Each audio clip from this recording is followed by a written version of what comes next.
Our second example we'll call Building B.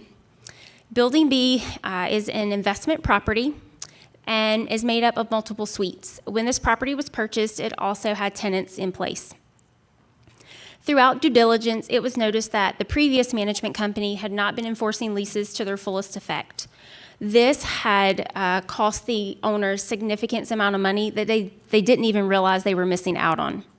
So to be successful here, the asset manager wanted to focus on three things: increasing the revenue, lowering maintenance costs, and then increasing the value of the property. Because this was purchased as an investment property, it was not only important to the asset manager but the client that we keep value add in mind. So in commercial leases, the revenue that you collect each month can be made up of more than just the monthly rent. Triple net leases allow you to include taxes, owner's insurance, common area maintenance fees, and also property management fees.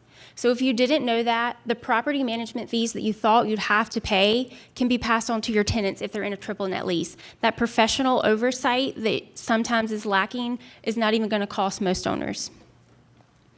Leases can also allow you to collect a reserve fund from your tenants each month, and so that's money that you get to tuck away and save for later when you have those expensive projects such as a roof replacement or a boiler replacement.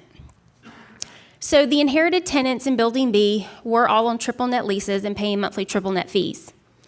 But those fees did not include property management fees or the owner's insurance.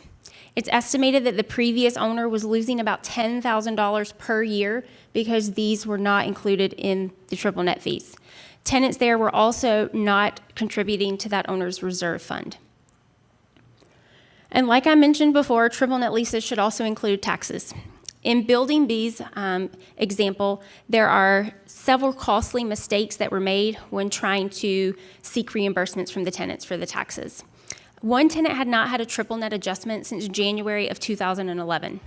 That is 9 years without an adjustment, or someone looking at that triple net budget and passing on those additional or increasing costs. So can anyone in here raise their hand if they haven't received a tax increase in the past 9 years? Nobody can.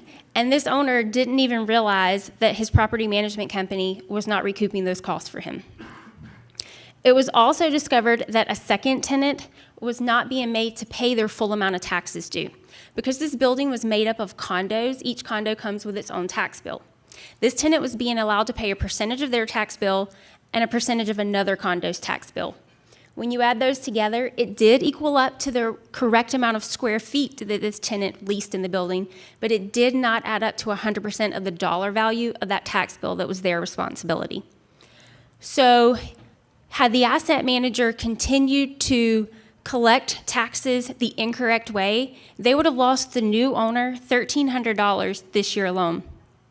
This tenant has 4 more years left in their lease. Multiply that times 5, that's over $6,500 lost because you didn't bill your tenants correctly in your triple net budget. When asked why it was being done this way, the prior management company's answer was, the management company before them was doing it that way. Neither one of them had that owner's investment in mind, nor the thought to add value to that property. This is why having an asset manager oversee your commercial properties is really crucial to their success. A third tenant in Building B, also on a triple net lease, had not received a rent increase since 2015. The lease clearly stated that they should receive a rent increase annually based on 100% of the change in the CPI. So from 2016 to 2019, this tenant should have received a rent increase every year. If I'm doing the math correctly, that's $220 a month more right now that tenant should be paying, but it's not. That's over $2,600 lost this year because prior management did not implement rent increases when they were due. Your asset manager knows the leases associated with each tenant. They're not going to skip a rent increase for you. So to increase the revenue in Building B, it was really simple.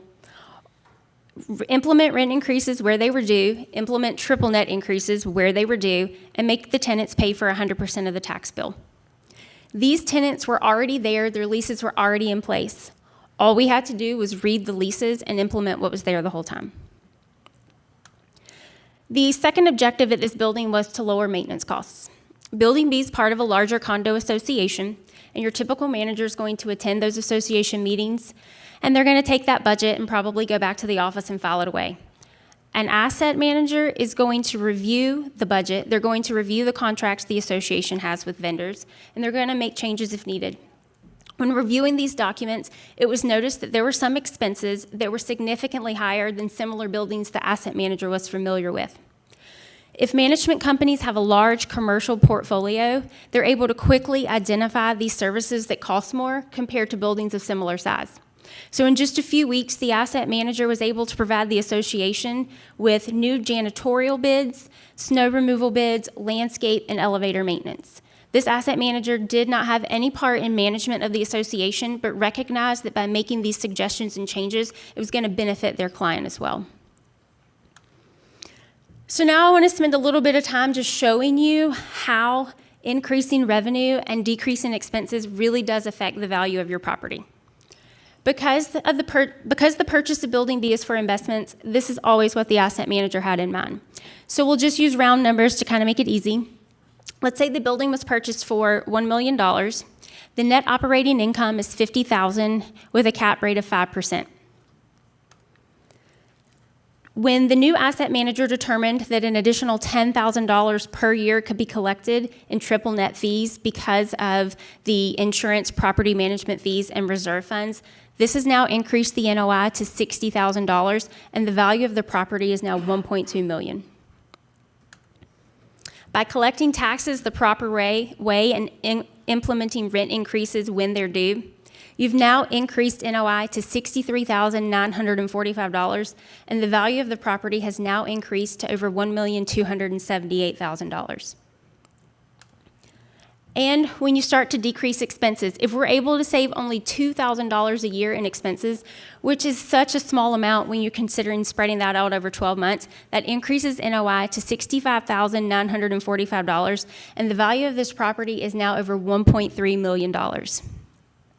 Luckily, this owner hired a commercial property management company that took a more active approach to managing it, and this owner has now increased the value of their investment by over $300,000 in just a few months.